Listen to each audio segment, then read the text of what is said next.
Hare Krishna, please accept my humble obeisances. All glories to Śrīla Prabhupada.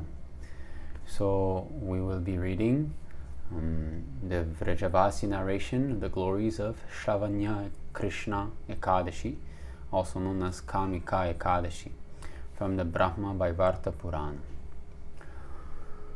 Om Namo Bhagavate Vasudevaya.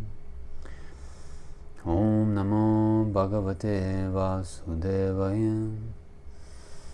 Om Namo Bhagavate Vasudevaya.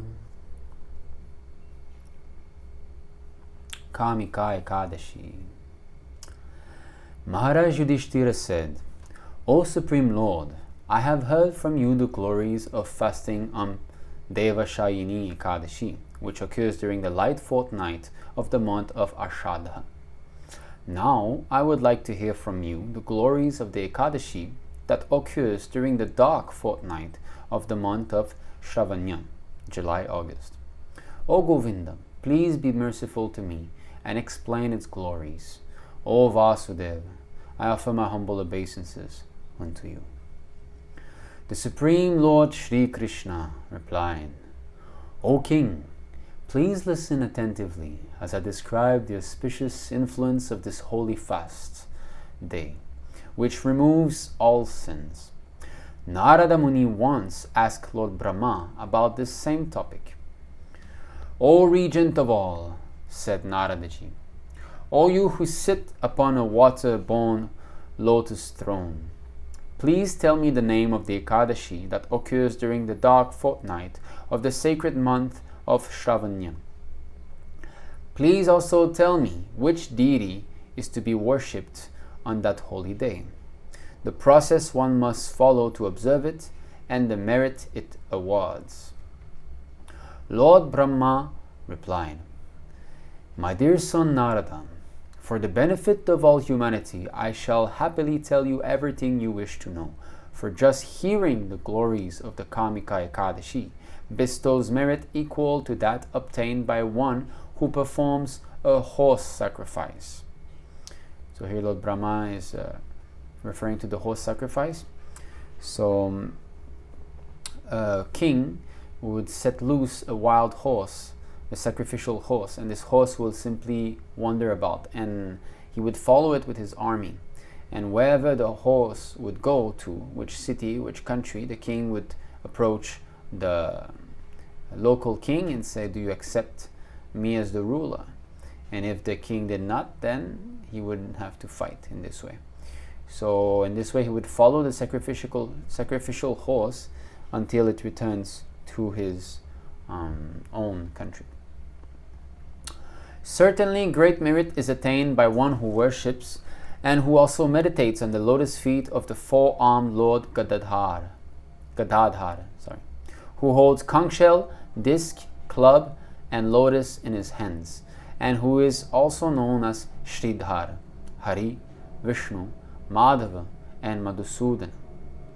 And the blessings achieved by such a person, devotee, who worships Lord Vishnu exclusively are far greater than those achieved by one who takes a sacred bath in the Ganges at Kashi, Varanasi, in the forest of Naimisharanya, or at Pushkara, where I am worshipped. But one who observes this Kāmikā Ekādaśī and also worships Lord Śrī Kṛṣṇa achieves greater merit than one who has darshan of Lord Kedaranath in the Himalayas, or one who bathes at Kurukshetra during a solar eclipse, or one who donates the whole earth in charity, including its forests and oceans, or one who bathes in the river Gandaki or the river Godavari on a full moon day that falls on a Monday when Leo and Jupiter are conjoined. So in the Vedic scriptures there are so many different processes by which the conditioned soul can get purified. So here are mentioned a few of those. Taking bath in holy rivers at auspicious times, which have auspicious constellations. Many of such arrangement awards liberation unto the pious person. But here, one who observes this Ekādaśī and also worships Lord Krishna, because that is the whole point of observing Ekādaśī. Ekādaśī is to boil down the material needs and thus increase the material activities. We will read some quotes later on the importance of fasting and why one should fast on Ekādaśī. So let's go on. Observing Kāmikā Ekādaśī bestows the same merit as donating a milk cow and her auspicious calf along with their feed. On this all-auspicious day, whosoever worships Lord Śrīdhara Deva, Vishnu, is glorified by all the Devas, Gandharvas, Panagas and Nagas. Those who are afraid of their past sins and completely immersed in sinful material life should at least observe this best of Ekādaśīs according to their ability and thus attain liberation. This Ekādaśī is the purest of all days and the most powerful for removing sins of the native. O Narada ji, Lord Śrī Hari himself once said about this Ekādaśī, one who fasts on Kāmikā Ekādaśī attains much more merit than one who studies all the spiritual literatures. So you can note here that Lord Krishna is speaking to Maharaj Yudhishthira, referring to Lord Brahma having a conversation with Narada, and Lord Brahma himself refers to Lord Krishna. So ultimately we see that Krishna is authority, but to show us the parampara prapnam, how to receive the disciplic succession, the knowledge through the disciplic succession, Krishna speaks about this conversation that took place between Brahma and Narada. But actually the primeval spiritual master, Adi Guru, is Lord Krishna himself. So Brahma is a disciple of Garbhodakashi Vishnu, who is an expansion, a plenary portion of Lord Krishna. So Lord Krishna is the actual Guru here. Anyone who fasts on this particular day, remains awake throughout the night, will never experience the anger of Yamaraj, death personified. Whosoever observes Kāmikā Ekādaśī will not have to suffer future births. And in the past, many yogis who fasted on this day went to the spiritual world. One should therefore follow in their auspicious footsteps and strictly observe a fast on this Ekādaśī. Whosoever worships Lord Śrī Hari with Tulasī leaves is freed from all implication of sin. Indeed, he lives untouched by sin, as the lotus leaf, although in the water, is untouched by it. Whosoever offers Lord Śrī Hari but a single leaf from the Tulasī tree attains as much merit as one who gives away in charity 200 grams of gold and 800 grams of silver. The Supreme Personality of Godhead is more pleased by one who offers him a single Tulasī leaf than by one who worships him with pearls, rubies, topaz, diamonds, lapis lazuli, sapphires, gomeda stones, cat's eye gems, and coral. One who offers Lord Keshava newly grown manjaris from the Tulasī plant gets rid of all the sins he has committed during this or any other lifetime. So here we can note that manjaris can also be offered to the Lord. Of course, the devotion which one offers the Tulasī or the manjari is the most important element. This is what Krishna wants. This is what makes an offering accepted by the Lord. If we doubt whether the Lord is accepting what we are offering to Him, that is not good. We should be certain. That means we should offer in a mood of servitorship. That, my dear Lord, I am nothing and you possess everything. All this gold, rubies, pearls, topaz, diamonds belong to you. There's nothing I can offer you because everything is yours. So please accept this little Tulasī, this little leaf from a fallen fool. So this should be the mood that we should try to cultivate while worshipping the deity. Okay, so this Ekādaśī is very meritorious. It removes heaps and heaps of sins. One who offers Lord Keshava newly grown manjaris from the Tulasī plant get rid of all the sins he has committed during this or any other lifetime.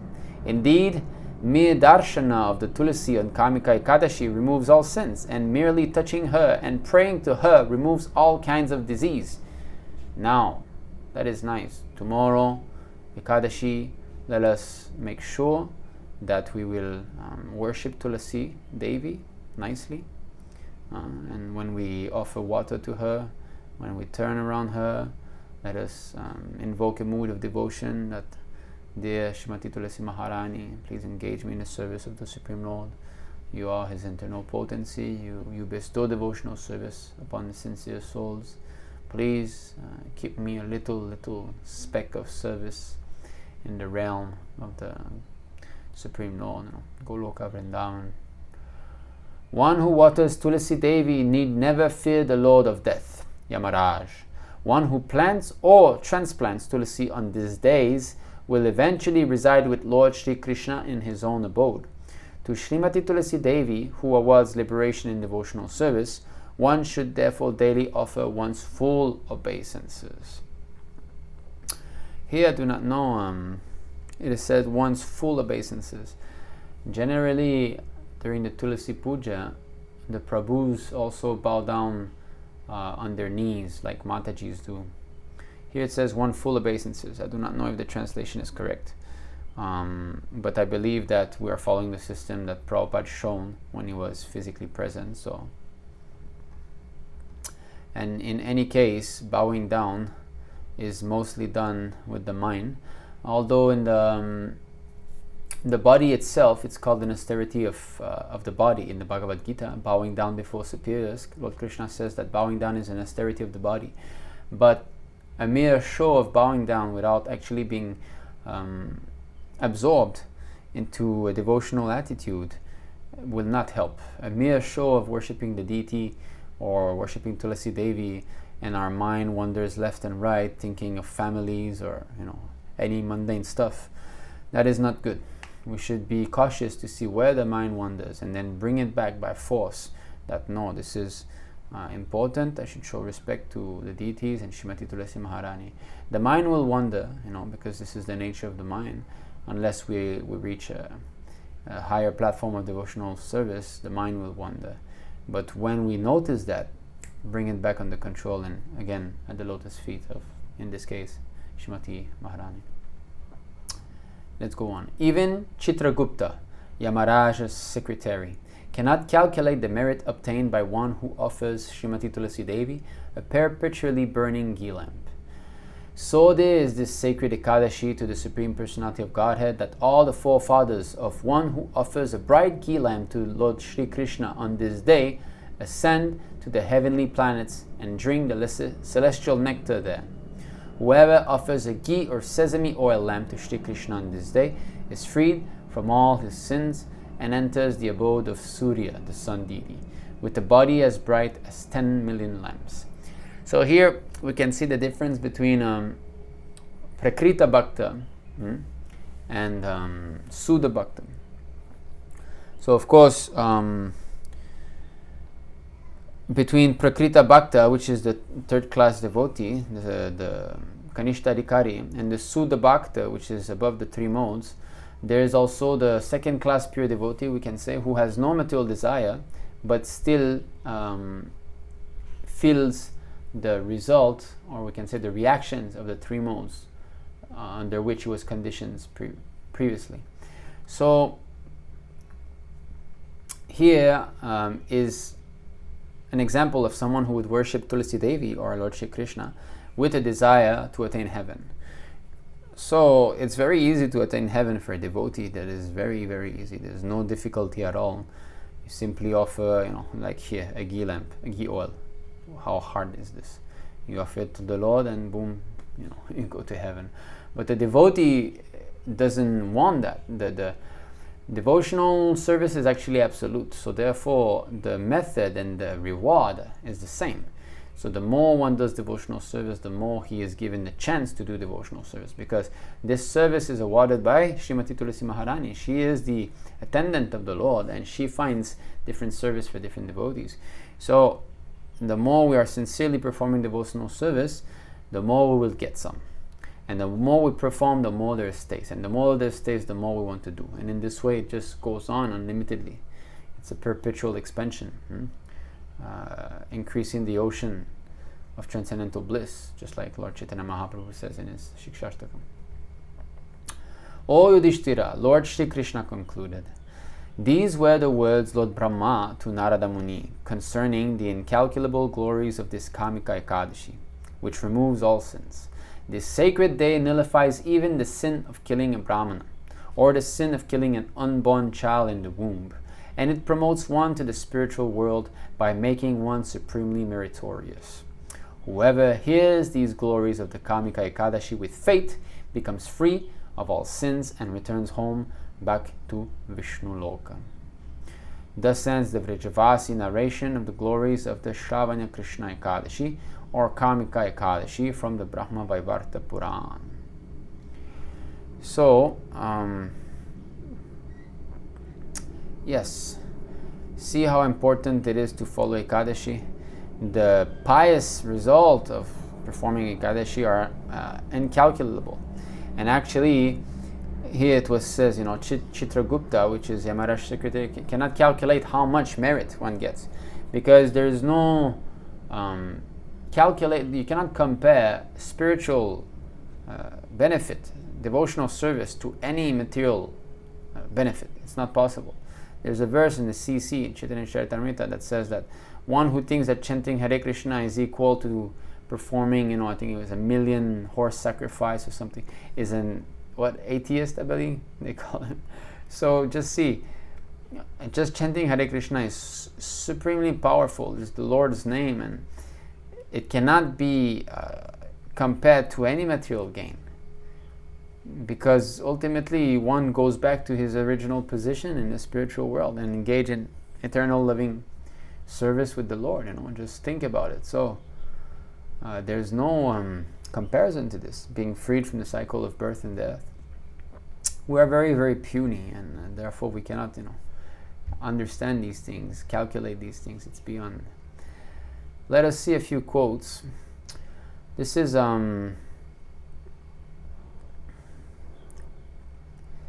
this is from Chaitanya Charitamrita, Adi Lila, chapter 15, text 9. It was shared recently with by His Grace Sundar Gopal Prabhu. So I'm reading. His mother replied, this is Lord Chaitanya Mahaprabhu's mother, "My dear son, I will give you whatever you ask." Then the Lord said, "My dear mother, please do not eat grains on the Ekadashi day." Purport. From the very beginning of his childhood life, Sri Chaitanya Mahaprabhu introduced the system of observing a fast on the Ekadashi day.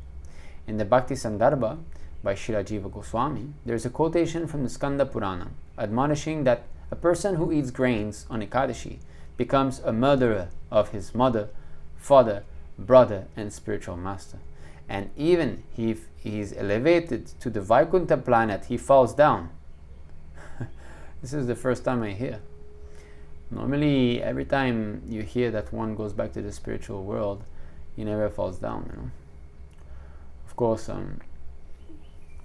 generally when we hear this, we hear that it is Lord Krishna who speaks, so we could say Krishna Loka. Now it says Vaikuntha. Anyway, I do not want to speculate, but here it says like that.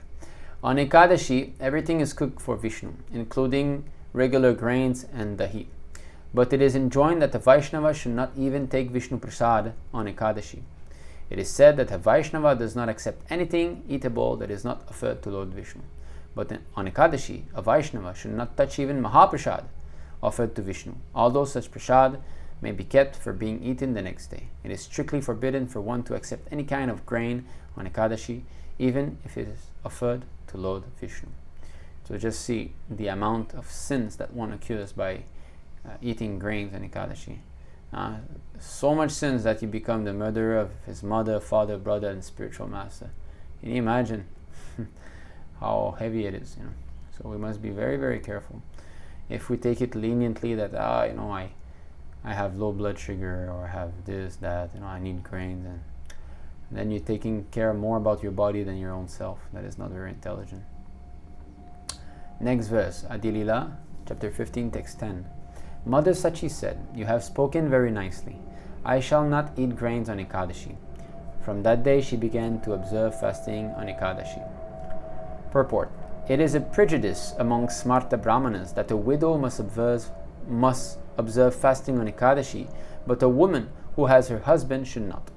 It appears that before the request of Lord Chaitanya Sachimata was not observing Ekādaśī because of her being Sadhava, which means that her husband was living. Śrī Chaitanya Mahaprabhu, however, introduced the system that a woman, even if not a widow, must observe the Ekādaśī day and must not touch any kind of grains, even those offered to the deity of Vishnu. So that is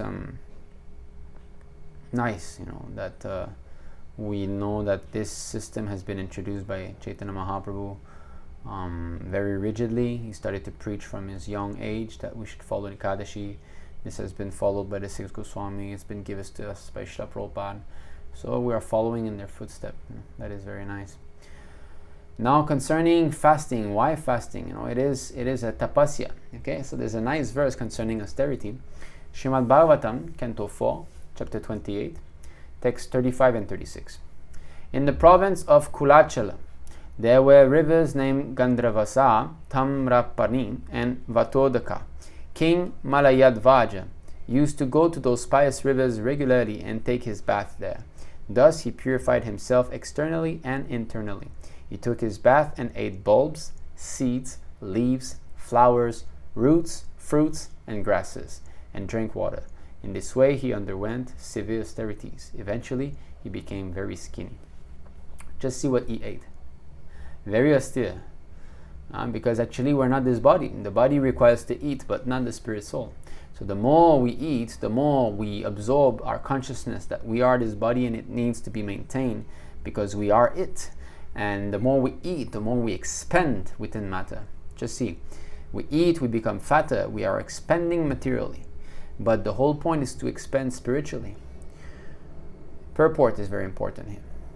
We can definitely see that to advance in Krishna consciousness, one must control his bodily weight. If one becomes too fat, it is to be assumed that he is not advancing spiritually. Srila Bhaktisiddhanta Sarasvati Thakur severely criticized his fat disciples. The idea is that one who intends to advance in Krishna consciousness must not eat very much. Devotees used to go to the forests, high hills, or mountains on pilgrimages. But such severe austerities are not possible in these days. One should instead eat only prasad and no more than required. According to the Vaishnava calendar, there are many fasts, such as Ekādaśī, and the appearance and disappearance days of God and His devotees. All of these are meant to decrease the fat within the body, so that one will not sleep more than desired and will not become inactive and lazy. You see? So it's meant for that. It's simple. It's just meant to lose weight. If you lose weight and if you do not also expend the belly for no reason, because the belly is satisfied with a certain amount of food, but if you eat too much, the intestines would expand, the belly itself, the intestines and the stomach, it will expand. So it will require more. The more you eat, the more you need to sleep also for digestion. If you digest too much, your body is working a lot, then you wake up too tired. That is known to everyone. Overindulgence in food will cause a man to sleep more than required. This human form of life is meant for austerity, and austerity means controlling sex, food intake, etc.